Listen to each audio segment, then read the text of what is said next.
l'archéologie, les objets archéologiques, c'est pas aux archéologues, ça appartient pas aux archéologues. C'est notre histoire et c'est votre histoire. Ça, c'est vraiment important de l'avoir. C'est pour ça que c'était très important pour nous d'être là aujourd'hui.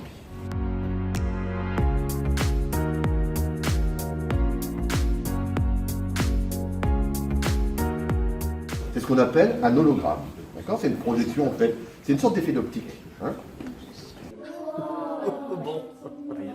On va prendre une série de photos. Par exemple, pour la poignée, on en a pris un peu plus d'une centaine, on a pris 120 photos. On l'a mis sur un socle qui tourne. Voilà, il fait, on va dire, un petit mouvement toutes les secondes et à chaque fois, on prend une photo.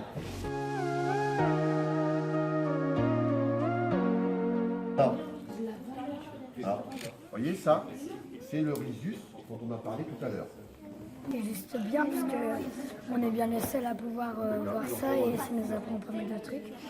On a vraiment de la chance de les voir parce qu'on se dit qu'après ils vont refaire d'autres objets et nous on a vraiment vu les vrais. Après ça nous permet de voir les objets d'avant, comment ils étaient, tout ça.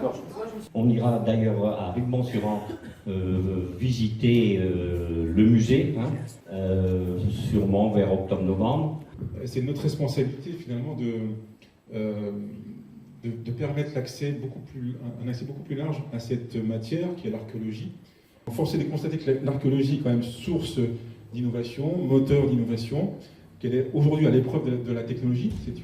C'est une matière dont on peut dire peut-être qu'elle est ancienne, ou voire un peu difficile d'accès, mais grâce à la technologie et grâce à des startups comme Octus, aujourd'hui on est capable de la mettre en valeur de la meilleure des façons.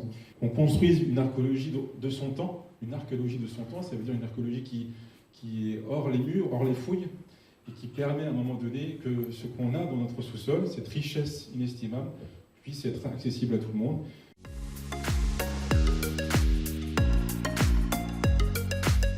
Rien ne me désespère de plus que de voir des trésors archéologiques dormir dans des rayonnages sombres, noirs, froids, à l'ombre de tous. C'est pas possible.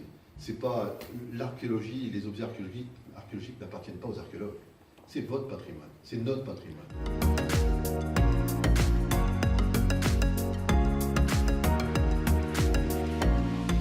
J'espère très sincèrement que cette expérience fera des émules et incitera d'autres communes du département à vouloir, elles aussi, s'approprier une part de leur histoire